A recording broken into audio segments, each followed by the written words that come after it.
तो हमने टैक्स को कवर करना है। टैक्स जो है हमारा main source of government revenue है। इसमें डायरेक्ट टैक्स और इनडायरेक्ट टैक्स आते हैं। डायरेक्ट टैक्सेस में जैसे कि इनकम टैक्स, ये कौन पे करता है?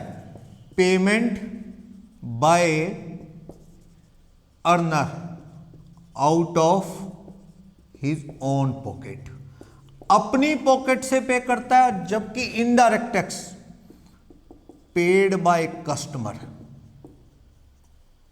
Deposit to government by seller या सर्विस प्रोवाइडर। शॉपकीपर आपसे लेता है, कस्टमर से लेता है या सर्विस रेसिपिएंट से, और गवर्नमेंट को देता है।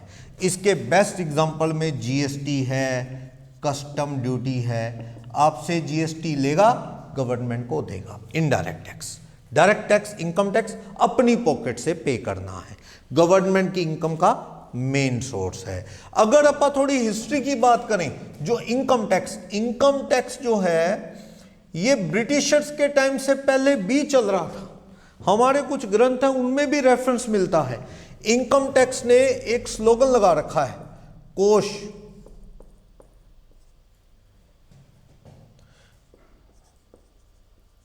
हिंदी में वैसे वो कोष मूलो दंड। ये एक कौटिल्य की बुक आती है, अर्थशास्त्र, कौटिल्य ने लिखी, बाय कौटिल्य। उसमें भी रेफरेंस है इसका, टैक्स का। वहीं से वर्ड उठाए गए। क्या?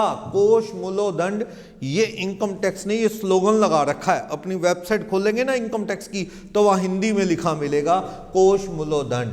तो वो अर्थशास्त्र कौटिल्य ने जो लिखा उसके अंदर रेफरेंस है। यानी एंशिएंट इंडिया में भी क्या है, टैक्स चार्ज होता था। ये मॉडर्न जो जनरेशन है ये नहीं पे करती, पुराने टाइम में भी लोग इसे पे करते थे। ठीक।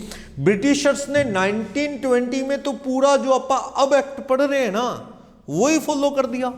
उससे पहले 1860 में शुरू किया ब्रिटिशर्स ने, लेकिन 1920 में तो मॉडर्न टैक्सेशन जो सिस्टम पढ़ रहे हो वो अप्लाई कर दिया गया था। वैसे इनकम टैक्स के जो कंपोनेंट हैं, जो components of income tax law, उसमें आएगा income tax act, income tax act 1961। हर चीज का एक्ट है। अपना जो मॉडर्न इनकम टैक्स है उसका एक्ट है 61 में बना, जिसके अंदर एनुअल थोड़ा बहुत अमेंडमेंट होता रहता है, अपडेट होता रहता है मार्केट की सिचुएशन के हिसाब से। हर साल जो गवर्नमेंट है बजट सेशन में चेंज करती है थोड़ा बहुत। ओके। फिर इसमें है फाइनेंस एक्ट, या आप कह दो annual finance act. Annual finance act, जो बजट है ना वही finance act. Okay. Income tax rules 1962। Notification और सर्कुलर, और लास्ट कोर्ट की जजमेंट। ये कंपोनेंट है। जो अपना मॉडर्न टैक्स है ना वो कॉम्प्लिकेटेड है, उसको फॉलो करना है तो ये सारी चीजें यूज में रहती हैं। क्या? इनकम टैक्स एक्ट 61 में बना। ये हमें बताएगा how to compute taxable income. कौन सी इनकम टैक्सेबल है और कौन सी इनकम टैक्सेबल नहीं है, ये इनकम टैक्स एक्ट पढ़ के पता लगेगा। For example, agricultural income India में एग्जम्प्ट कर रखी है इनकम टैक्स से। अब एग्रीकल्चर का मीनिंग क्या है? अब हर कोई एग्रीकल्चर कह देता है। अपने ये सब्जी की रेडी लगाते हैं होकर, कहता जी मेरी तो एग्रीकल्चरल इनकम है। कहता मैं तो वही उगी हुई चीज बेचता हूं, क्या वो एग्रीकल्चरल है? और वो फ्लावर बेच रहा है एक दुकान वाला, पूजा के लिए काम आते हैं और भी मैरिजेस डेकोरेशन में काम आते हैं। वो कह रहा है जी मैं भी तो एग्रीकल्चर प्रोड्यूस बेच रहा हूं, my income will also be consider as agriculture. No, ये इनकम टैक्स एक्ट क्लियर करेगा कि whether that income can be consider as agricultural income और not. That income can't be treated as agricultural, क्योंकि agricultural income के लिए आपने उसको क्या है, ग्रो किया हो, आपने उसे क्या है, सोइंग ऑफ सीड, बीज डाला हो, पानी दिया हो और फसल उगाई हो, then only you can earn agricultural income. ये सारा इनकम टैक्स एक्ट बताएगा।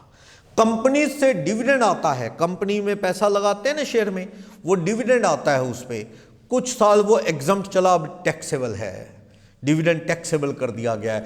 तो वो किसने बताना है ये सारी बातें? इनकम टैक्स ने। गिफ्ट आया, अभी मैं बता रहा हूं कि गिफ्ट के रूल में बड़ी कॉम्प्लिकेशंस आती हैं। गिफ्ट जो है 50,000 से ऊपर एनुअल किसी से आएगा तो टैक्सेबल होगा। रिलेटेड लोग जो हैं उनसे जितना मर्जी आ जाए, तो ये भी कौन बताएगा? Income tax act. Detail rule है, हम पढ़ेंगे क्या टैक्सेबल है, क्या एग्जम्प्ट है, ये सारा कुछ कहां से पता लगेगा? From income tax act. और टाइम टू टाइम सरकार इसमें क्या करती है? Annual amend. जैसे डिविडेंड कह रहा हूं, इसका पूरे इनकम टैक्स में बहुत बड़ा रोल है, बड़े क्वेश्चंस में। लास्ट ईयर तक तो क्या था, एग्जम्प्ट हुआ करता था, इस साल सरकार ने टैक्सेबल कर दिया। अब वो क्वेश्चन सब कुछ उसी हिसाब से चलेंगे, ये चीज। तो वो रूल इनकम टैक्स एक्ट के अंदर प्रोविजन क्या है वो। तो इनकम टैक्स एक्ट के साथ साथ एक इनकम टैक्स रूल्स हैं 62, ये भी अपडेट।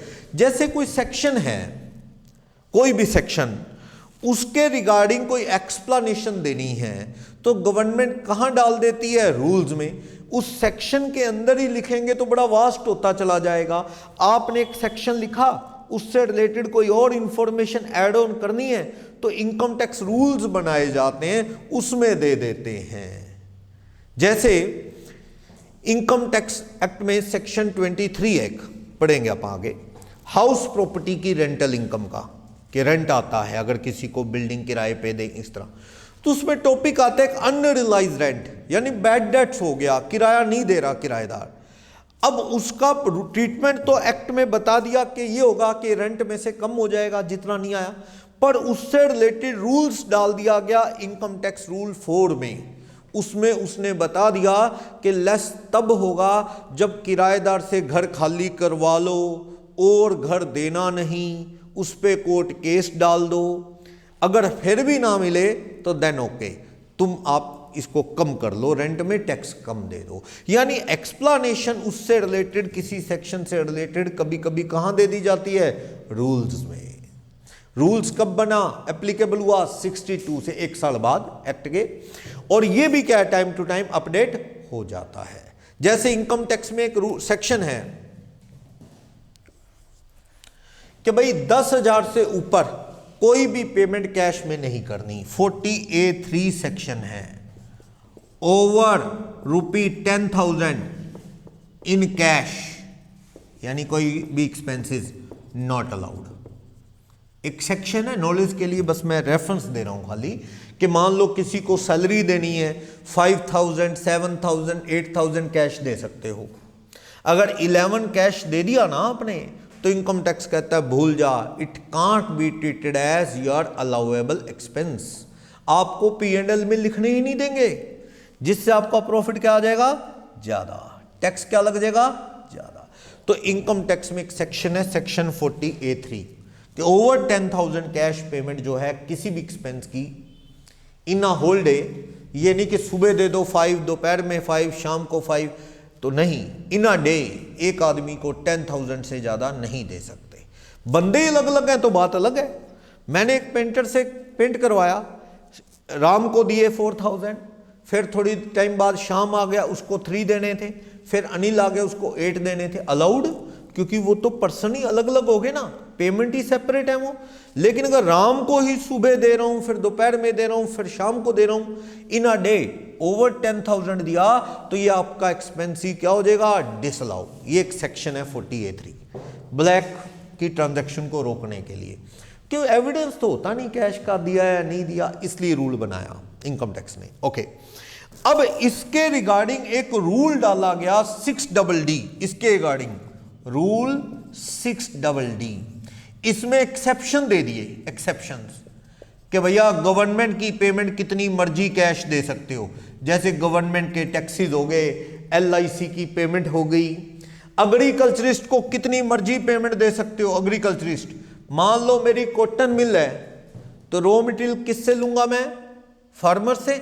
और फार्मर बेचारा इंडिया का पढ़ा लिखा नहीं भी होता, उसको आप चेक दोगे तो शायद वो ले भी ना। बोला, कहता है यार ठगी हो जाए, लाखों का माल दे दूं मैं, कहता जी इतनी मेहनत से उगाया, कोई चेक बोगस दे जाए और मैं क्या करूँगा। कहता ना जी, पैसे रखो और माल ले जाओ। हमें नहीं समझ आता चेक की लैंग्वेज, और बड़ा मुश्किल है, आप माल कैसे लोगे? क्या उससे रोज़ 10-10 हज़ार रुपये का जाके माल लोगे कैश? फिर तो रोज़ ही ट्रक लेके जाओ सामान ले आओ, ट्रक लेके जाओ सामान ले आओ, बड़ा मुश्किल है। और हमारे कंट्री में एग्रीकल्चरिस्ट है भी बहुत, जो ज़्यादा पढ़े लिखे नहीं। तो सरकार ने एक्सेप्शन में डाल दिया कि एग्रीकल्चरिस्ट को जितना मर्जी पेमेंट दे दो, कैश अलाउड है। ऐसे गांव में पेमेंट दे दो जहां पे बैंक ही नहीं है। आप सोचो, उस गांव में जहां बैंक नहीं है, वहां के गांव वालों को बेचारों को चेक और ये कहां से समझ आएंगे। जैसे मान लो एग्रीकल्चरिस्ट को नहीं दे रहे, लेकिन किसी विलेजर को दे रहे हैं। जैसे फॉर एग्जांपल आपकी एक आर्ट गैलरी है, आर्ट गैलरी में आपको पता ही है, सामान के ऊपर पेंट किया और उसको एक आर्टिस्टिक इम्पोर्टेंस की चीज़ बना देते हैं। तो क्या आप ना एक बंदे से, किसान में उसने वो कुम्हार होता है ना, वो बनाता है पिक्चर मटके वगैरह, और वो लेते हो आप बल्क में, और उससे क्या है पेंट वेंट करके अपनी आर्ट गैलरी में चीज़ें बना के देते हो। अब उसको 15,000 देने हैं, वो कह रहा है सर कैश दो। आप कहते हो अलाउड ही नहीं है सर, मुझे तो पेमेंट ये। वो कह सर फिर ऐसा करो, जितना अलाउड है 10,000 उतना सामान ले जाओ, बाकी फिर ले लेना। अब दिक्कत है, बार बार राउंड कौन लगाए? सरकार को भी पता है, सरकार ने कहा चलो कर दो अलाउड, कोई बात नहीं। एक रूल 6DD डाल दिया कि भी विलेजर जहां पे कोई बैंक की ब्रांच नहीं है वहां पे दे दो, कोई बात नहीं, 10 से ज्यादा भी अलाउड कैश में।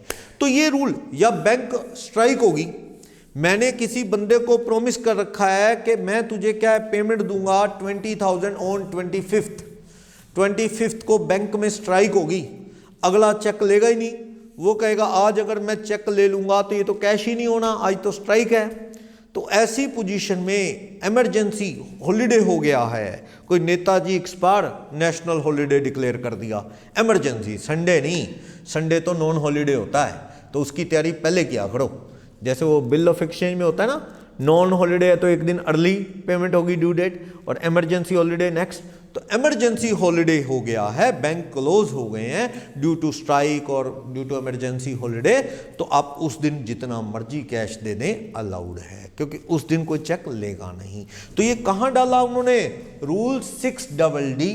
तो मैं तो सिर्फ नॉलेज के लिए बता रहा हूं, ये आगे पढ़ेंगे 40A3 रूल 6DD कि किसी भी सेक्शन पे कोई एक्सप्लेनेशन देनी है तो वो किस में कर देते हैं? रूल्स में कवर कर देते हैं। सेक्शन के अंदर ही भरे जाएंगे तो इनकम टैक्स एक्ट थोड़ा कॉम्प्लिकेटेड हो जाएगा, पढ़ना मुश्किल हो जाएगा। तो उन्होंने क्या किया, रूल जोड़ दिए साथ में। डिटेल देखनी है तो आप किस में जाके देख लो, किसी सेक्शन से रिलेटेड रूल है तो वहां देख लो।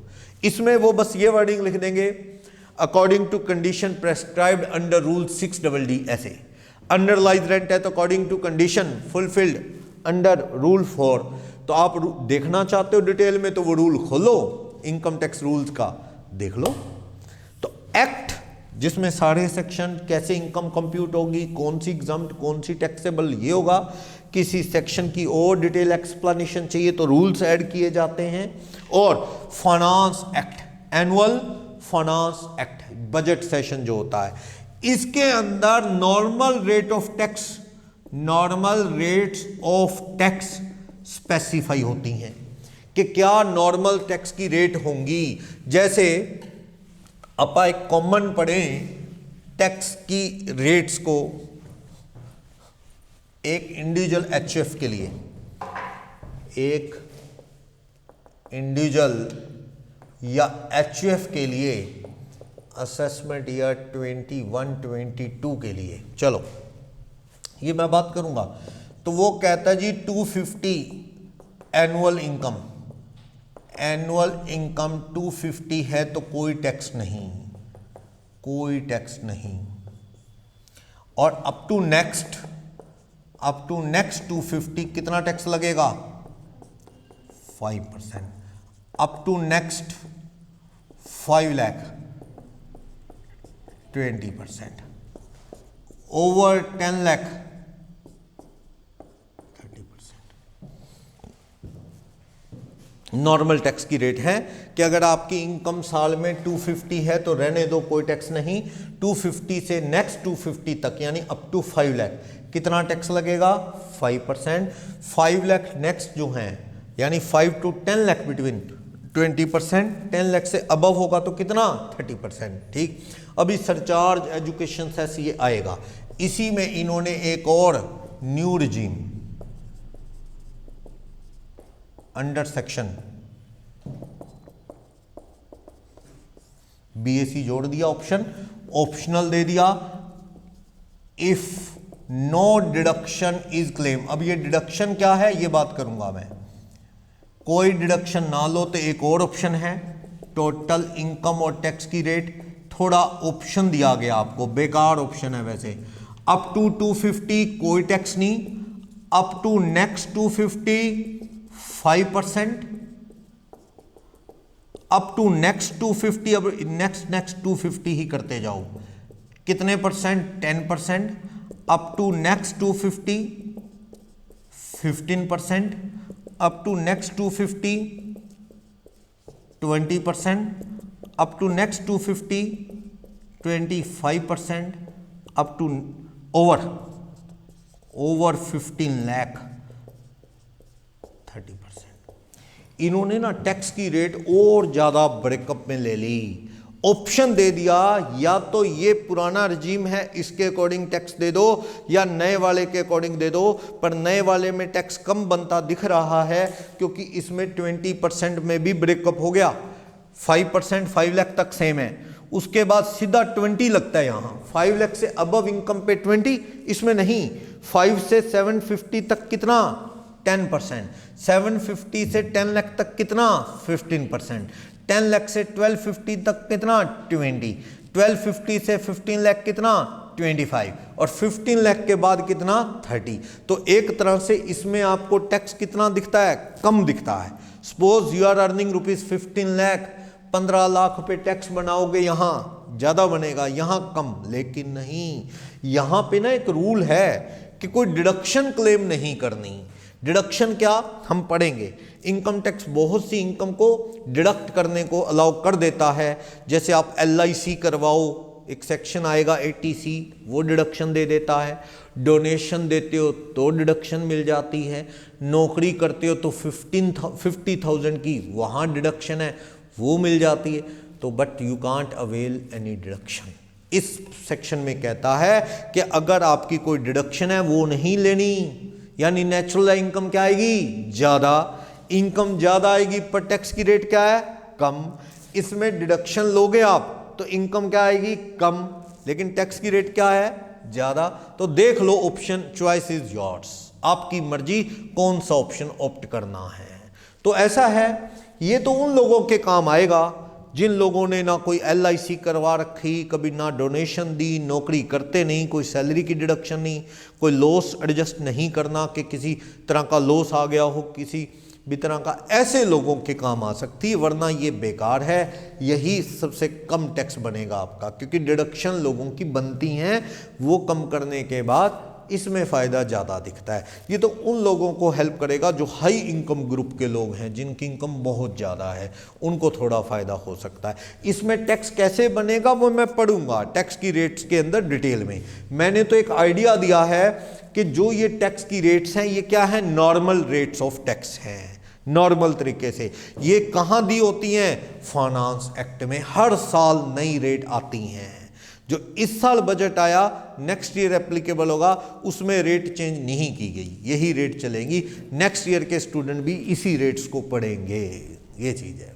लेकिन लास्ट ईयर वालों के लिए ये ऑप्शन नहीं होता था, यही रेट से टैक्स देते थे।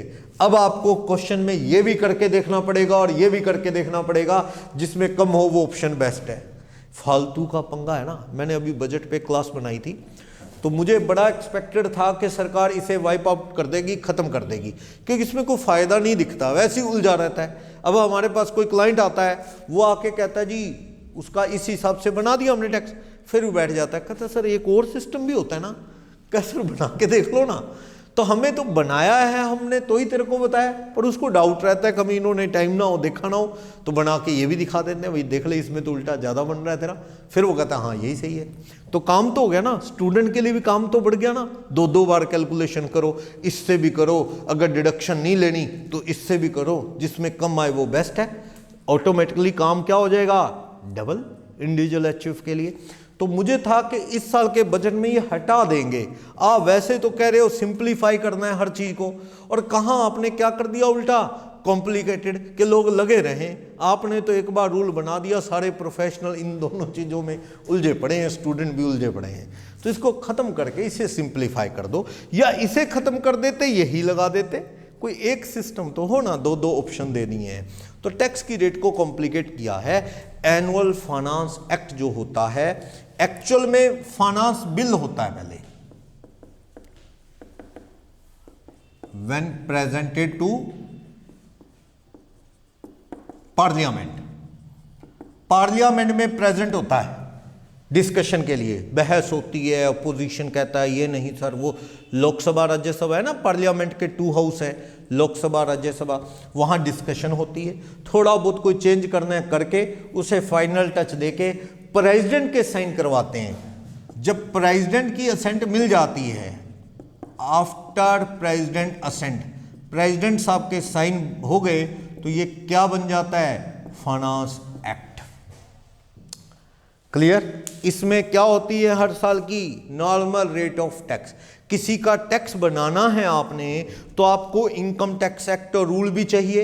आप कैसे सोल्व करोगे कि इसकी टैक्सेबल इनकम क्या है, उसके लिए आपको क्या चाहिए, इनकम टैक्स एक्ट और रूल्स पढ़ने चाहिए, क्या माफ है क्या टैक्सेबल है, ठीक। फिर फाइनेंस एक्ट चाहिए, तो टैक्स की रेट कितने % लगाएं वो फाइनेंस एक्ट से पता लगेगा, एनुअल बनता है। और ये फाइनेंस एक्ट में रेट्स तो देते ही देते हैं, इसी के अंदर इनकम टैक्स एक्ट की अमेंडमेंट भी आती हैं, उसको भी इसमें कंपाइल किया जाता है। तो इसलिए हर साल क्या है मुसीबत, इनकम टैक्स नया पढ़ना पड़ता है, नए नोट्स, नई कहानी। स्टूडेंट ने पिछली बार पढ़ा, लेकिन अब वो बदल गया, अब वो नया पढ़े, पुराना सारा चेंज, जबकि और नहीं चेंज होता। लेकिन ये टैक्सेशन है, जीएसटी में भी थोड़ा बहुत अपडेट होता है, इनकम टैक्स में भी हर साल। ओके, तो ये मीनिंग क्लियर है, income tax act, annual finance act, income tax rules. Okay, और एक बात, इनकम टैक्स एक्ट है ना, इसमें आप पढ़ेंगे कुछ स्पेशल रेट्स है ना, जो टैक्स की स्पेशल रेट्स ऑफ टैक्स, बहुत तरह के टैक्स लगा रखे हैं, कॉम्प्लिकेटेड बना रखा है। तो स्पेशल रेट ऑफ टैक्स किस में गिवन है, एनुअल फाइनेंस एक्ट में नहीं देते, वो किस में मेंशन है, क्योंकि वो चेंज नहीं होती हर साल, वो किस में स्पेसिफाई है, इनकम टैक्स एक्ट में। वो कौन सी हैं हम पढ़ेंगे। जो शेयर मार्केट में डील करते हैं ना, उनको कैपिटल गेन आता है, long term capital gain, under section 112A, उस पे 10% फ्लैट टैक्स है। Short term capital gain 111A, उस पे 15% फ्लैट है। कैजुअल इनकम, इस पे 30% फ्लैट है। ये चीजें ना आप जब भी शुरू किया सब्जेक्ट, आगे आगे पढ़ेंगे। शेयर मार्केट में काफी देर शेयर रखे आपने, ठीक, लिस्टेड शेयर जो शेयर मार्केट में खरीदते बेचते हैं, फायदे में बेचे, काफी टाइम रखे, approx over 1 year, approx over 1 year, उन पे जो गेन आएगा उस पे 10% टैक्स है। जो जल्दी बेच दिए, मान लो 2-4 महीने बाद ही बेच दिए, ओवर 1 ईयर नहीं रखे, मैंने खरीदे शेयर 5 लाख के शेयर मार्केट से, ठीक है, और मैंने वो 5 लाख के खरीद के 2 महीने 4 महीने बाद ही, यानी विद इन ईयर 6 लाख के बेच लिए, 1 लाख का गेन आया, उस पे टैक्स कितना है, 15% फ्लैट। फ्लैट मीन्स आपकी नॉर्मल और कोई इनकम जितनी मर्जी हो, इस पे तो टैक्स कितना लगेगा, 15। नॉर्मल इनकम पे तो 30 भी जा सकता है धीरे धीरे, लेकिन इस पे 15। कैजुअल इनकम क्या होती है, कैजुअल इनकम कैजुअल इनकम होती है जैसे लॉटरी की इनकम, शर्तें लगाते हो आप। मार्केट में लोग खेलते हैं ना, तंबोला खेलते हैं, आजकल लेडीज खेलती हैं क्लब्स में, किट्टी रखती हैं, तंबोला खेलती हैं, पैसे लगाती हैं तंबोला, या फिर कहीं टीवी में भी और कई जगह तंबोला चल रहा है, हाउसफुल के इतने, फर्स्ट लाइन, सेकंड रो, इस तरह बैटिंग, लॉटरी, तंबोला, ये सब जो करते हैं, पत्ते खेलते हैं, कार्ड गेम, ये सब इनकम क्या है? कैजुअल। इनकम टैक्स को इससे बड़ी नफरत है, इस इनकम से। इनकम टैक्स को लगता है फ्री की इनकम है, कुछ किए बिना इनकम है, इसलिए इसको पसंद नहीं करता इनकम टैक्स। इस पे 30% फ्लैट टैक्स लगाता है। मीन्स आपकी इनकम अदर 1 लाख ही है, ठीक है, और लॉटरी लग गई आपकी 50,000, तो आपकी टोटल तो 1,50,000 हुई ना, टोटल तो 150 हुई, 250 एग्जम्प्ट है। इस न्यू रिजीम ओल्ड में 250 एग्जम्प्ट है, बट नहीं, कैजुअल इनकम में कोई एग्जम्प्ट नहीं। इस पे तो कितना टैक्स देना पड़ेगा? 30%। कोई 5 नहीं, कोई 20 नहीं, सीधा कितना? 30। आपकी लॉटरी लगी है लाख रुपए और कुछ नहीं कमाते आप, 30,000 का टैक्स है फ्लैट, क्योंकि सरकार को लगता है उन्होंने किया ही क्या है, फ्री की इनकम है, सीधा टैक्स है। तो ये स्पेशल रेट्स हैं, ये तो जैसे जैसे कोर्स चलेगा तो इनका यूज भी करेंगे हम लोग इन सब का। तो ये रेट्स फाइनेंस एक्ट में गिवन नहीं है, ये रेट्स कहाँ लिखी हुई हैं? इनकम टैक्स एक्ट में, क्योंकि ये ईयरली चेंज नहीं होती ना उतनी फ्रिक्वेंटली, इसलिए इनको किस में डिफाइन करके छोड़ दिया? इनकम टैक्स एक्ट में। जो रूटीन टैक्स की रेट है वो कहाँ होती हैं? फाइनेंस एक्ट में। वो तो हर साल कुछ ना कुछ महंगाई के हिसाब से बढ़ाना चाहिए, बढ़ना भी चाहिए। मान लो आप पिछले साल कमा रहे थे आप 3 लाख, आज भी अगर आप 3 लाख कमा रहे हैं तो देखा जाए आपकी इनकम कम हो गई है, क्योंकि ड्यू टू इन्फ्लेशन आपकी रियल इनकम तो क्या हो रही है? कम ना, महंगाई बढ़ गई, आपकी परचेजिंग पावर उस 3 लाख से जो है कम हो गई है। तो आपको इनकम टैक्स को सोचना चाहिए कि मॉनेटरी टर्म में तो इनकम वो क्या है? बढ़ रही है, रियल में नहीं बढ़ रही। इस वजह से इनकम टैक्स को क्या करना चाहिए? थोड़ी सी एग्जम्पशन बढ़ानी चाहिए, लेकिन इस साल सरकार ने बढ़ाई नहीं। जो अभी बजट 2021 बना उसमें ये इनकम बढ़ाई नहीं एग्जम्पशन, पर कभी चांस होते हैं बढ़ा दें। ये रेट्स बदलती नहीं, इसलिए इनको कहां रख लिया? इनकम टैक्स एक्ट में। क्लियर है? चलो, फिर आता है नोटिफिकेशन सर्कुलर बाय गवर्नमेंट या सीबीडीटी। जो इनकम टैक्स है ना, ये टैक्स की रेट्स पे आएंगे हम लोग, डिटेल टॉपिक है हमारा ये टैक्स की रेट्स। मिनिस्ट्री ऑफ फाइनेंस, हाँ जी, हमारे फाइनेंस मिनिस्टर कौन है? हाँ, बड़ी फेमस लेडी निर्मला सीतारमण। चलो, फाइनेंस मिनिस्ट्री के अंडर 2 बोर्ड आते हैं, सीबीडीटी और CBIC, central board of direct taxes. ये तो इनकम टैक्स को देखता है। ये बोर्ड जो है central board of indirect tax and custom duty लगाते हैं ना। तो 2 बोर्ड हैं जो फाइनेंस मिनिस्ट्री ऑफ इंडिया के अंडर काम करते हैं। ये तो इनकम टैक्स के रूल्स को फॉलो करता है, इनकम टैक्स पे निगरानी रखता है, सरकार को टाइम टू टाइम एडवाइजरी देता है, और ये क्या है? जीएसटी से रिलेटेड फॉलो करता है। ये दोनों बोर्ड किसके अंडर है? Finance ministry of India. और जो फाइनेंस मिनिस्ट्री है उसमें हमारे जो कैबिनेट मिनिस्टर हैं, कैबिनेट मिनिस्टर ऑफ फाइनेंस, वो तो निर्मला सीतारमण है। एक स्टेट फाइनेंस मिनिस्टर है, या फाइनेंस मिनिस्टर ऑफ स्टेट कह देते हैं, ये है अनुराग ठाकुर। ये कैबिनेट मिनिस्टर नहीं है, इसका काम इनकी हेल्प करना होता है। जो कैबिनेट मिनिस्टर है ना, मेन पावर डिसीजन मेकिंग किसकी है? कैबिनेट मिनिस्टर की है। अराउंड 24 के अराउंड कैबिनेट मिनिस्टर रहते हैं, जैसे मोदी जी हैं तो उनके अंडर, तो उनको असिस्ट करता है फाइनेंस मिनिस्टर ऑफ स्टेट। जो है वो फाइनेंस मिनिस्टर, जो कैबिनेट मिनिस्टर हैं सीतारमन, उनको असिस्ट करते हैं अनुराग ठाकुर जो हैं। तो ये लोग मैनेज करते हैं 2 बोर्ड, ये इनकम टैक्स के रूल्स मैनेज करते हैं, तरह तरह के सर्कुलर, और वो इशू करते हैं एडवाइजरी, ये जीएसटी से रिलेटेड। तो हमें इनकम टैक्स लॉ जो पढ़ना है ना, उसके लिए इनकम टैक्स एक्ट को भी फॉलो करना है, उससे रिलेटेड रूल्स भी देखने हैं, हर साल का क्या देखना है, फाइनेंस एक्ट क्या है, बजट जो, प्लस ये जो सीबीडीटी या भारत सरकार इशू करती है तरह तरह के सर्कुलर, सर्कुलर होता है एडवाइजरी, अपने ऑफिसर्स को एडवाइजरी देती है सरकार कि हाँ कुछ गलत समझ रहे हैं किसी चीज़ का मीनिंग, सरकार के कंसेप्ट्स का, तो उनको एडवाइजरी देते हैं। नोटिफिकेशन, कौन सा रूल किस डेट से एप्लीकेबल होगा, जैसे मान लो आज एक नया रूल आया, ठीक है, नया प्रोविजन आया, तो सरकार डेट बता देती है कि it will be effective with effect from, date दे देती है, इस डेट से इफेक्टिव होगा। तो तरह तरह के वो जो नोटिफिकेशन आते हैं सरकार के, सीबीडीटी के या सर्कुलर, वो भी माइंड में रखने पड़ते हैं, ठीक। फिर आता है कोर्ट की जजमेंट। कोर्ट क्या लॉ से ऊपर है क्या? कोर्ट नहीं, सबसे ऊपर क्या है? लॉ। कोर्ट लॉ के साथ चलता है, लॉ के अगेंस्ट नहीं। सबसे ऊपर हमारा पार्लियामेंट है, पार्लियामेंट में क्या बनते हैं? लॉ, और लॉ मेकर कौन है? हमारे लीडर्स, नेता, ठीक है। कोर्ट तो लॉ में क्या लिखा है उसे इंटरप्रेट करवाता है। If there is any confusion in the interpretation of any enactment, any provision of the act, तो कोर्ट की हेल्प होती है, कोर्ट उसमें डिसीजन देता है अकॉर्डिंग टू लॉ।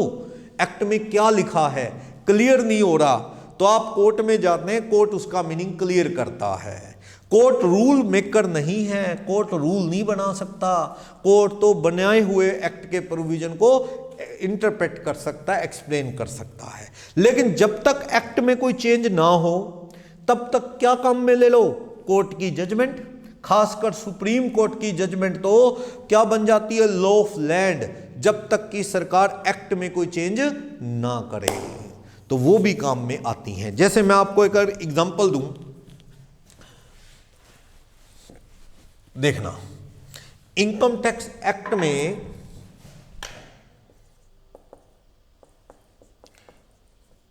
एसेट कौन सी है? कैपिटल असेट्स, एक सेक्शन है 214, वो बताता है क्या कैपिटल असेट हैं, इनको बेचेंगे, गेन ऑन सेल या ट्रांसफर ऑफ कैपिटल असेट क्या है? टैक्सेबल होगा ही, नो डाउट, टैक्स लगेगा। कैपिटल असेट्स में क्या आ गया? जैसे कि लैंड, बिल्डिंग आपकी, ज्वेलरी, तो इसमें कैपिटल असेट का एक्सेप्शन है। एक्सेप्शन क्या? इसमें कहता है jewellery is a capital asset, jewellery capital asset है, बट इसी में कहता है पर्सनल जो बर्तन हैं घर के, पर्सनल इफेक्ट की चीजें, यानी personal utensils are not treated as, देखना क्या है, जो चीजें एसेट है उनको महंगी बेचोगे तो क्या आएगा? Capital gain. जैसे शेयर डिबेंचर एसेट है, सस्ते खरीदे महंगे बेचे तो क्या आएगा? गेन, उस पे क्या लगेगा? टैक्स। लैंड बिल्डिंग सस्ती खरीदी महंगी बेची तो क्या आएगा? गेन, क्या लगेगा? टैक्स। ज्वेलरी सस्ती खरीदी महंगी बेची तो क्या आएगा? गेन, फिर लगेगा टैक्स। लेकिन अगर घर का सामान बेचा किसने, पर्सनल यूज की चीजें, उस पे कैपिटल गेन माफ है। जैसे आप अपना पर्सनल स्कूटर बेच दें, जैसे पर्सनल घर का फर्नीचर, दुकान का नहीं, घर का फर्नीचर बेच दें या घर के बर्तन बेच दें, तो उस पे क्या है? गेन नहीं आएगा। पर घर की ज्वेलरी बेचेंगे तो गेन आएगा। Personal jewellery capital, personal jewellery asset है, इनकम टैक्स ने कहा। और चीजें बेचोगे तो पर्सनल माफ। अब क्या हुआ? किसी आदमी ने सोने चांदी के बर्तन बेच दिए, सोने चांदी के बर्तन, ठीक है, होंगे अगले के पास कोई केस है राजा विक्रमाजित के नाम से कोई, तो उन्होंने काफी बल्क में सिल्वर यूटेंसिल बेचे। अब ऑफिसर कहता है मैं तो टैक्स लगाऊंगा। ऑफिसर कहता है कि सिल्वर यूटेंसिल जो है वो तो ज्वेलरी हो गया और ज्वेलरी एसेट है। वो बंदा कहता है ये तो बर्तन है, यूटेंसिल है हाउस होल्ड यूज के, तो ये तो एसेट है ही नहीं, माफ। अब एक्ट में तो ये लिख दिया उन्होंने कि पर्सनल इफेक्ट की चीजें बेचोगे तो कैपिटल गेन नहीं आएगा, मूवेबल चीजें जो बेचोगे पर्सनल यूज की तो गेन नहीं आएगा, बट एक्सेप्शन ज्वेलरी, ज्वेलरी चाहे पर्सनल यूज की है बेचोगे तो गेन आएगा। अब सवाल ये है कि अगर तो वो बर्तन माने जाएं सिल्वर के फिर तो माफ हो जाएंगे, और अगर वो ज्वेलरी माना जाए तो क्या है, टैक्स लग जाएगा। एक्ट में अब ये चीजें तो डिफाइन नहीं, उन्होंने तो लिख के छोड़ दिया। कहां गया केस, कोर्ट में गया। अब तो कोर्ट का ही सहारा है, तो कोर्ट की जजमेंट ही फ्यूचर के लिए क्या बन जाएगी, लो, जब तक कि एक्ट में कोई रूल ना आए। तो कोर्ट ने, सुप्रीम कोर्ट ने लैंडमार्क जजमेंट दी कि as per Indian tradition Indian usages silver utensils, ये हमारा ट्रेडिशन है, पुराने टाइम में भी लोग सिल्वर के यूटेंसिल्स में बच्चों को खिलाते थे। ऐसा था ना, बच्चे को एक छोटा बाउल सिल्वर का, चम्मच बना दिया सिल्वर का, वो कहते हैं जी सिल्वर में खाना खिलाओ बच्चे को तो उसका ब्रेन शार्प होगा, मेमोरी गेन करेगा ज़्यादा, ऐसा कुछ है ना, इंटेलिजेंट बनेगा। चाहे बड़ा होकर डाके डालता है, लेकिन बचपन में तो पेरेंट्स सारा ही जोर लगाते हैं, यही है, ऐसा सुना होगा आपने, सारा कुछ ऐसा करते हैं। तो लेकिन अपनी हिस्ट्री ऐसी कभी नहीं रही कि हम गोल्ड के यूटेंसिल यूज करते हों, नहीं। कोर्ट ने माना कि अगर आपने गोल्ड के यूटेंसिल बेचे तो that will be consider as jewellery, उसे हम यूटेंसिल नहीं मानेंगे। इतने रईस हम कभी नहीं थे इंडियन कि हम गोल्ड या डायमंड के बर्तनों में खाते हों। पता लगा एक गेस्ट आया साथ में चम्मच डाल के ही ले गया तो लॉस ही बहुत हो जाएगा। तो वो ऐसी ट्रेडिशन नहीं, तो कोर्ट ने जजमेंट दे दी कि वो राजा विक्रमादित्य के केस में कि इन्होंने जो बर्तन बेचे सिल्वर के वो बर्तन ही हैं, यूटेंसिल ही हैं, hence it is to be exempted. लेकिन अगर गोल्ड डायमंड के बेचोगे तो गेन टैक्सेबल होगा, it will be consider as jewellery. अब जब तक इनकम टैक्स एक्ट में कोई इसके रिगार्डिंग और प्रोविजन सेक्शन ना डालें तो कोर्ट की जजमेंट ही फ्यूचर के लिए क्या है, लो है। और मान लो इनकम टैक्स वालों ने इस जजमेंट के बाद एक्ट में एक सेक्शन डाल दिया जिसमें लिख दिया कि सिल्वर के यूटेंसिल भी क्या है, ज्वेलरी माने जाएंगे, फिर उस कोर्ट की जजमेंट क्या होगा, बेकार। कोर्ट की जजमेंट के अगेंस्ट एक्ट में जब रूल आ गया स्पेशल तो उसको ही फॉलो किया जाएगा। टिल देन, जब तक कोई ना रूल आए ना प्रोविजन आए तो कोर्ट की जजमेंट ही फ्यूचर के लिए लॉ है। तो आपको इनकम टैक्स लॉ पढ़ना है तो उसमें प्रोविजन इनकम टैक्स एक्ट के, income tax rules, finance act जो हर साल बनता है, तरह तरह के सरकार नोटिफिकेशन सर्कुलर इशू करती है, किसी चीज़ का मीनिंग क्लियर करती है, किसी चीज़ के रूल टीडीएस, जैसे कोरोना में कोविड-19 के चलते बीच में ही सरकार ने नोटिफिकेशन ला के रूल्स बदलती रही सरकार, बीच में कहता है चलो लेट फाइल कर दो इनकम टैक्स रिटर्न, चलो टैक्स लेट पे कर दो, चलो टीडीएस कम काट लो, ठीक है। एक्ट में तो रूल और थे पर ड्यू टू कोरोना उन्होंने रूल बदल दिए, तो वो सरकार तरह तरह के इस तरह के नोटिफिकेशन इशू करती रहती है जरूरत पे, वो भी माइंड में रखने हैं, वरना आपकी टैक्स की कंप्यूटेशन क्या हो जाएगी, गलत हो जाएगी। प्लस कोर्ट की जजमेंट भी काम आनी है। तो इसका ओरिजिन जो है यहां से होता है। टैक्स की रेट्स क्या हैं वो आप पढ़ते हैं, ठीक है। और फाइनेंस मिनिस्टर के अंडर सीबीडीटी और सीबीआईसी काम करता है।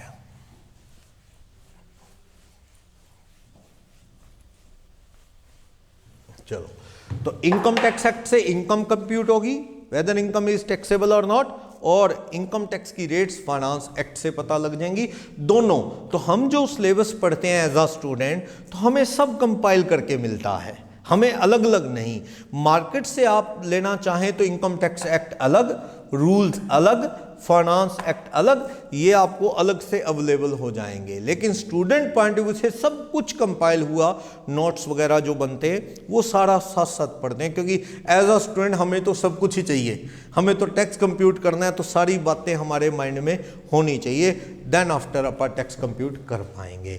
तो इनकम टैक्स एक एनुअल टैक्स है, एनुअल टैक्स है, इसका सारा हिसाब मंथली या क्वार्टरली नहीं, एनुअल इनकम कितनी है उसके अकॉर्डिंग होता है सारा हिसाब किताब, ओके। इसमें कंसेप्ट चलता है प्रीवियस ईयर और असेसमेंट ईयर का। अब ये क्या है प्रीवियस ईयर और असेसमेंट ईयर, बहुत बड़ा एक्ट है। इनकम टैक्स एक्ट जो है उसमें 298 सेक्शन हैं, 290। ठीक है, वो सारे सिलेबस में नहीं कवर होते, लेकिन पूरे इनकम टैक्स एक्ट में, और 14 शेड्यूल रहते हैं जिसमें पूरे रूल्स भरे हुए हैं। चलो, तो इनकम टैक्स जो है वो असेसमेंट ईयर प्रीवियस ईयर के अकॉर्डिंग चलता है। क्या है प्रीवियस ईयर और क्या है assessment year? Previous year in which assessee, यानी आप लोग असेसी अर्न्स, जिसमें आप पैसा कमाते हैं। नॉर्मली ईयर इन विच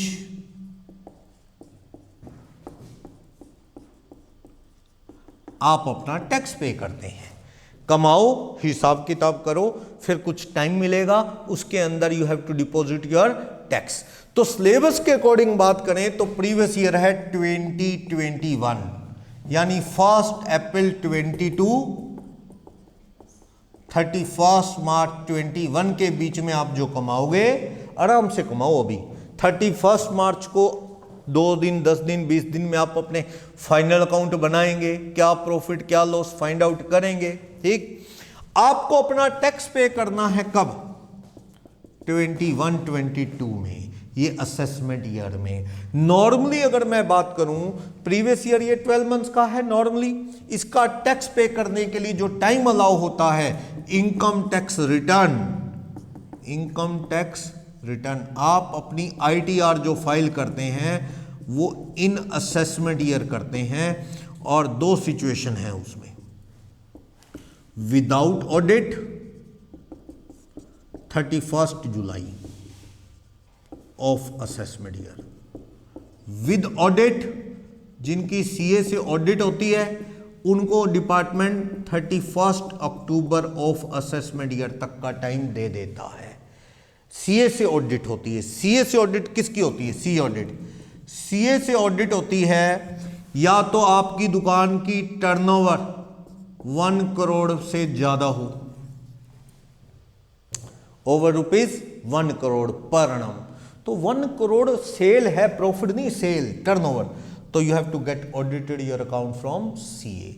या फिर और आपका जो नेट प्रॉफिट है लेस देन 6% और 8% ऑफ टर्नओवर, इससे कम है। मान लो आपकी सेल 80 लाख है और आप कह रहे हैं कि मेरा प्रॉफिट 3 लाख है, 8 लाख का 6% या 8% होना चाहिए। 6 और 8 कब?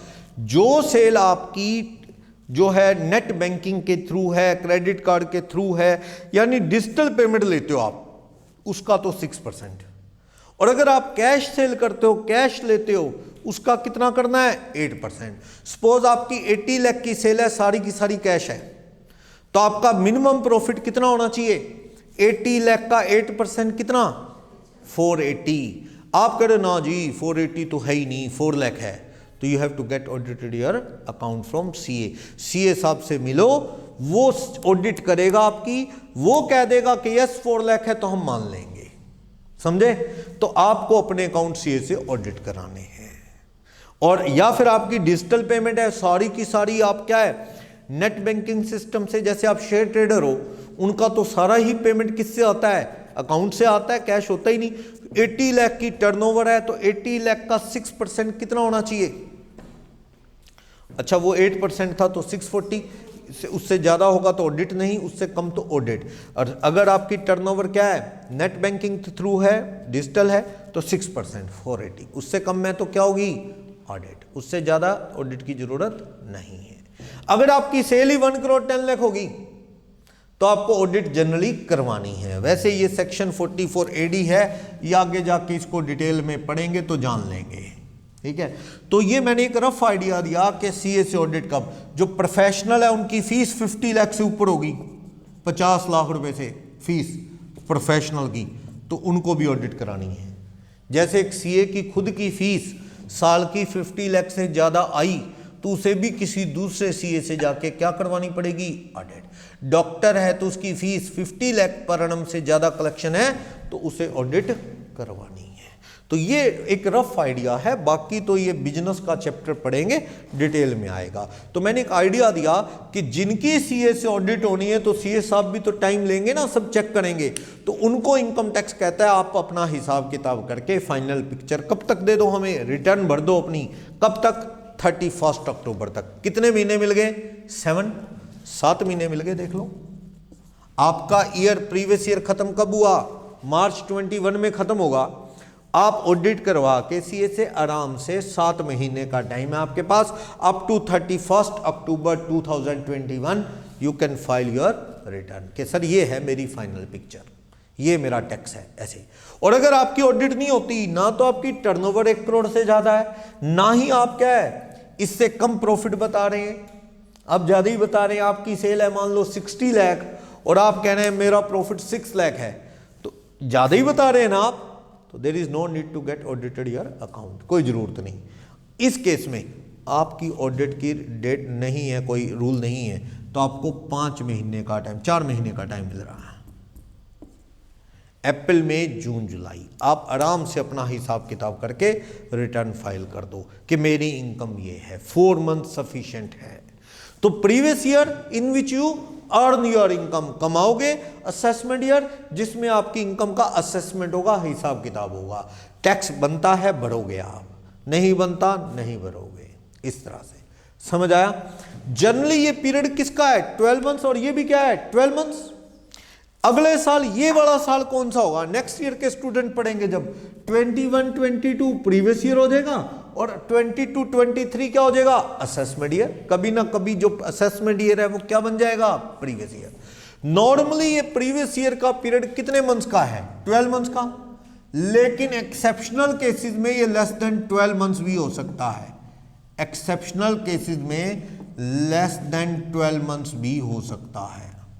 जैसे एक बच्चे ने सीए कंप्लीट की जुलाई एंड में, जैसे रिजल्ट आता है, या अब सीए कंप्लीट की, अभी रिजल्ट आया था, सिरसा के 13-14 सीए बने, तो उसने अभी ऑफिस सेटअप कर लिया साथ के साथ, कहता जी करो इनॉग्रेशन और शुरू करो। तो उसका प्रीवियस ईयर बहुत कम है, उससे पहले तो वो स्टूडेंट था, कोई काम धंधा था नहीं, उसने अपना ऑफिस सेटअप किया 1 फरवरी 21 में, तो 31 मार्च 21 में उसका प्रीवियस ईयर एंड हो जाएगा। यानी इसका प्रीवियस ईयर कितने मंथ का हुआ, सिर्फ 2 मंथ्स। क्लियर? ऐसे ही किसी बंदे ने नई दुकान ओपन की है जुलाई में, तो उसका प्रीवियस ईयर कब से कब तक का होगा, जुलाई से मार्च। नेक्स्ट ईयर तो उसका भी 12 मंथ्स होगा, अभी तो ये फर्स्ट ईयर है। जैसे आप कोई और काम नहीं करते, कोई और इनकम आपकी नहीं है, आपने एक शॉप परचेज की और लेट आउट कर दी, शॉप ली और लेट आउट कर दी, किराए पे दे दी, और ये आपने कब किया, 1 नवंबर को, 1 नवंबर 20 में, तो आपका प्रीवियस ईयर क्या होगा, 1 नवंबर टू 31 मार्च, यानी लेस देन 12 मंथ्स हो सकता है। लेकिन नेक्स्ट ईयर से तो आपकी शॉप वो है ही आपके पास, अप्रैल टू मार्च चलेगा, ये आपका प्रीवियस ईयर। क्लियर? चलो, तो असेसमेंट ईयर और प्रीवियस ईयर, सेक्शन 2, 9 और 3 है ये, ऐसे उसके अकॉर्डिंग ये डेफिनेशन चलती हैं हमारी। तो ये तो हमने फाउंडेशन लेवल से भी पढ़ा कि जो भी डेफिनेशन है किसी भी लॉ की, सेक्शन 1 उसका टाइटल क्या नाम है, उसका एक्सटेंट कहां पे एप्लीकेबल होगा ये बताता है, किसी भी एक्ट का हो। जीएसटी का सेक्शन 1, इनकम टैक्स का section 1 applicable to whole of India, ऐसे, और उसका नाम इनकम टैक्स एक्ट, जैसे कंपनी एक्ट है तो कंपनीज एक्ट 2013, उसका टाइटल नेम बताता है भाई ये एक्ट, इसका नाम क्या है, एक्सटेंट कहाँ एप्लीकेबल है। वैसे ही इनकम टैक्स एक्ट का सेक्शन 1 भी क्या बताता है, इनकम टैक्स एक्ट 1961 का सेक्शन 1 बताता है title, income tax act 1961 applicable to whole of India, पूरे इंडिया पे एप्लीकेबल। अब तो सारे लॉ इंडिया में एप्लीकेबल हैं। पहले क्या था, कुछ लॉ J&K में अप्लाई नहीं होते थे, अब क्या है, वो कॉन्स्टिट्यूशन में कुछ आर्टिकल थे वो अबॉलिश कर दिए गए हैं, आर्टिकल 370, 35A कॉन्स्टिट्यूशन में। अब जम्मू कश्मीर पे सारे लॉ एप्लीकेबल हो गए हैं हमारे, तो ये भी है। किसी भी एक्ट की डेफिनेशन सेक्शन 2 में होती है, सेक्शन 2, उसी के अंदर क्लोज डाले जाते हैं। जैसे कॉन्ट्रैक्ट एक्ट पढ़ते थे, 2A ऑफर बता रहा है, सेक्शन 2 क्लोज B एक्सेप्टेंस बता रहा है, इस तरह। तो सेक्शन 2 में सारी डेफिनेशन रहती हैं। GST पढ़ोगे तो उसके भी सेक्शन 2 में डेफिनेशंस मिलेंगी। तो सेक्शन 2 में डेफिनेशन हर एक्ट में डिफाइन होता है कि हाँ इसमें इसका मीनिंग क्या है, ठीक। क्लोज लगा दिए जाते हैं, close A section 2 close B, उसके अंदर क्लोजेज में डिफाइन कर दिया जाता है। तो सेक्शन के साथ जो जो इंपॉर्टेंट सेक्शन है हम पढ़ते चले जाएंगे इसमें इनकम टैक्स एक्ट के अंदर। ओके, तो मैं आपको बता रहा था कैजुअल इनकम क्या है। ये बताया ना, betting, horse race, card game, ठीक, तंबोला वगैरह, इन सब पे KBC, इन सब पे 30% फ्लैट टैक्स लगता है। No exemption of 250, no basic exemption of ₹250 allowed. ये अलाउड भी नहीं है कि 250 तो माफ कर दो ना, आपकी 5 लाख की लॉटरी लग गई तो समझो 30% 150 का टैक्स, कुछ माफ नहीं है 250 और इस तरह से, और कोई 5% नहीं, 20% नहीं, सीधा कितना 30% फ्लैट टैक्स लगता है। No expenditures are allowed to be deducted, कोई एक्सपेंस कम नहीं होते। मैं कहूं कि सर लॉटरी की टिकट सारा साल खरीदी सर मैंने, तब जाके लॉटरी लगी 1 लाख की, सर 10,000 के तो टिकट खरीद लिए मैंने, बार बार किस्मत आजमाता रहा। लोहड़ी बम्पर से शुरू किया था, साल के एंड में क्रिसमस बम्पर तक आ गया टिकट लेते लेते। ऐसे ही होता ना, कभी राखी तो कभी वैसाखी तो कभी दिवाली बम्पर, ऐसे आता रहा। सर 10,000 की टिकट खरीदी, इनाम लगा 1 लाख, तो 90 पे टैक्स लगाओ ना। नहीं नहीं, expenditures are to be ignore, भूल जाओ, कोई एक्सपेंडिचर कम नहीं होना, हम तेरे पे 1 लाख पे ही टैक्स लगाएंगे, भूल जाओ वो expenditure. Okay, no losses are allowed to be deducted, to be adjusted. Loss भी कम नहीं होते, जो विनिंग अमाउंट है उस पे टैक्स। मान लो आपने पत्ते खेले, मैंने पत्ते खेले इनके साथ, प्रिया के साथ, लाख रुपए जीत गया, ठीक है। रितु के साथ मैंने कार्ड गेम में 30,000 मेरा लॉस है या 40,000 लॉस, तो मैंने कहा सर 1 लाख विनिंग मेरा अमाउंट है और एक रितु नाम के पर्सन से मैंने 40,000 क्या लॉस्ट हुआ है मेरा, तो मेरे तो नेट कितना बना 60, तो सर 60 पे टैक्स लगाओ। इनकम टैक्स कहता नहीं, पढ़ क्या रूल है, no loss is allowed to be deducted. कितने पे टैक्स लगेगा, 1 लाख जीते। जो हारे हैं रितु से उसे भूल जा, बाकी बता दे रितु कौन है, का तो उससे मुलाकात करनी है, हमने 40,000 पे टैक्स लेना है, पर तुझे टैक्स कितने पे देना है, 1 लाख पे। बड़ा हार्श रूल है इस पे। इनकम टैक्स थोड़ा ना ये समझता है कि इनकम फ्री की है, इसलिए ऐसे स्ट्रिक्ट रूल बनाए हैं।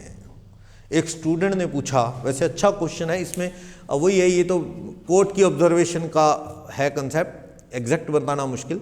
कहता सर लोग पत्ते खेलते बैठते हैं, कई लोगों की तो हालत ऐसी है, सुबह बैठते हैं, शाम को घर वाले उठा के लेके जाते हैं, भी चल अब घर, बहुत टाइम होगी, पत्ते खेल रहे हैं। मान लो मैं एक बंदे से पत्ते खेल रहा हूँ, वो क्या करता है, एक गेम फिर अगली गेम फिर और गेम, चलता है ऐसे। मान लो एक गेम खेली मैं 10,000 पे हार गया, अगली गेम खेली 7 जीत गया, फिर गेम खेली 15 हार गया, अगली गेम में 10,000 जीत गया। सर इसमें भी क्या जीते जीते वाले गिनने हैं?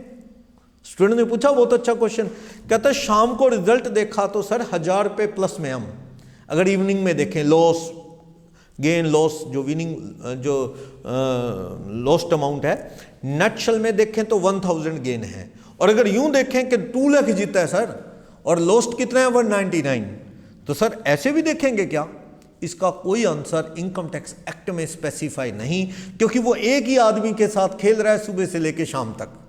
तो मेरा पर्सनल ओपिनियन है कि इनकम टैक्स इतना माइन्यूटली कैसे चेक कर सकता है गेम वाइज, और वो तो इसमें तो नट ये है कि शाम को आप कितने रुपए जीत के गए 1,000, किस पे टैक्स दे दो 1,000।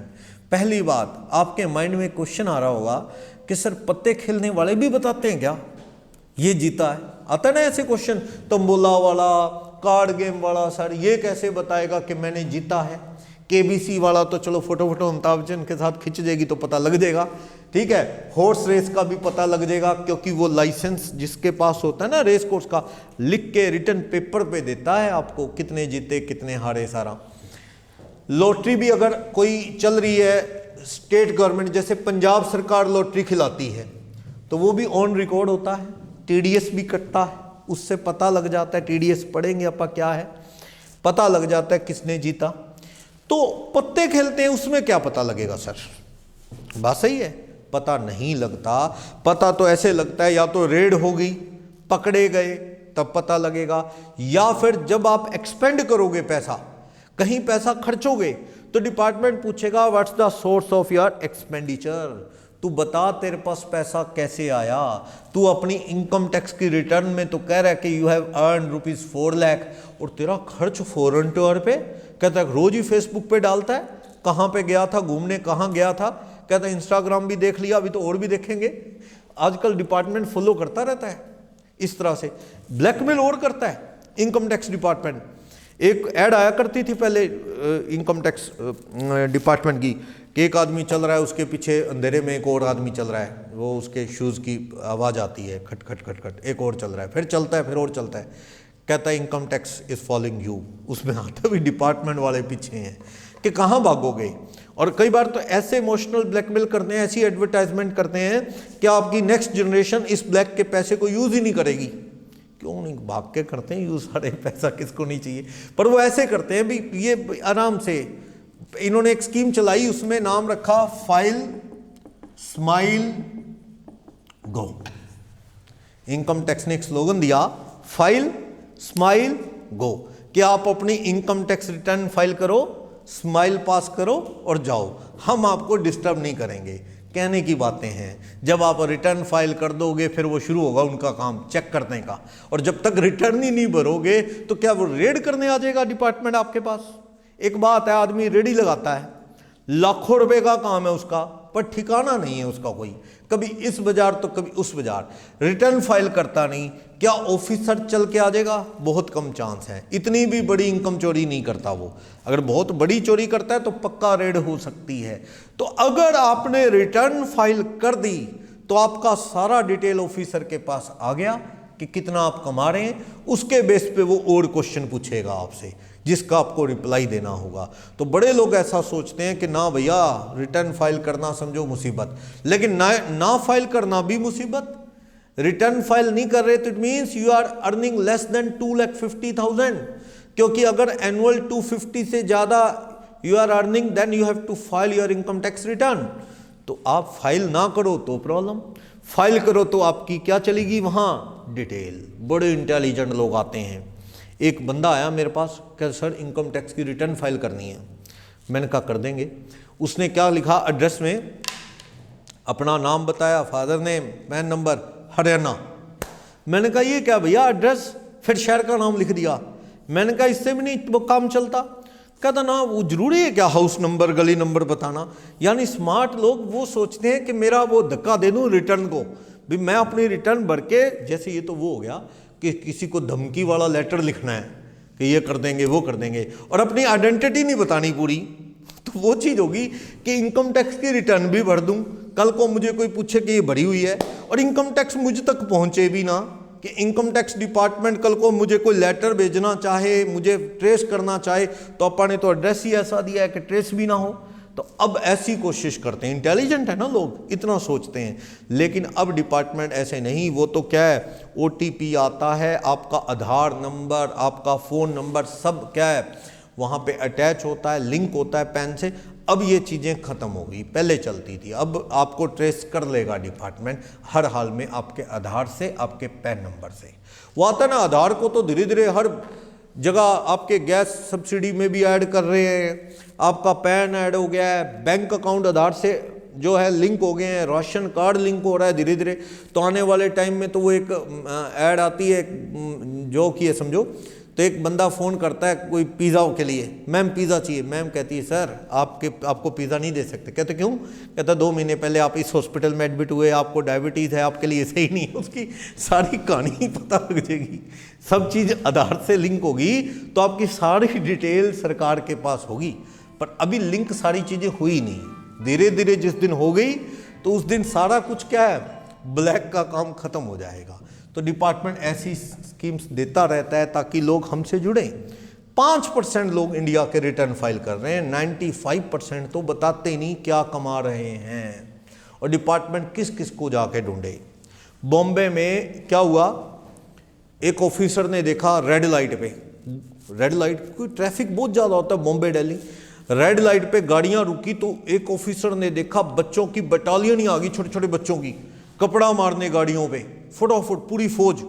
और 5 रुपये 10 रुपये ऐसे करके गरीब आदमी को लोग दे भी देते हैं, किसी ने चलो गाड़ी साफ़ कर दी, ना भी कर दो वो फिर भी साफ़ कर देता है, कपड़ा मार देता है, दे दे तो ठीक, ना दे तो ठीक। ऑफिसर ने देखा भी मैं रोज़ नोट करता हूँ ये बच्चों की पूरी टीम आ जाती है एकदम से, और कहता जी 200-300 बच्चे आ गए गाड़ियों में, 10-10 रुपये करके कितने पैसे हो गए। तो उसने एक दिन एक बच्चे को बुलाया, कहता बेटा तुम कहाँ इतने इकट्ठे कैसे, कौन? कहते जी हम तो नौकरी करते हैं, बेस हमारा जो बॉस है वो हमसे ये सारे पैसे वो ले जाता है, तो काम है, बिजनेस है। तो उन्होंने ऑफिसर ने इसकी आगे हाई लेवल अथॉरिटीज़ को इन्फॉर्म किया। तो उस भिखारियों का भी क्या असेसमेंट हुआ, उन पे भी क्या एक्शन हुआ, टैक्स लगाया गया। तो ऐसे केस हैं कि जरूरी नहीं कि छोटा काम एक्शन नहीं हो सकता, इनकम देखी जाती है।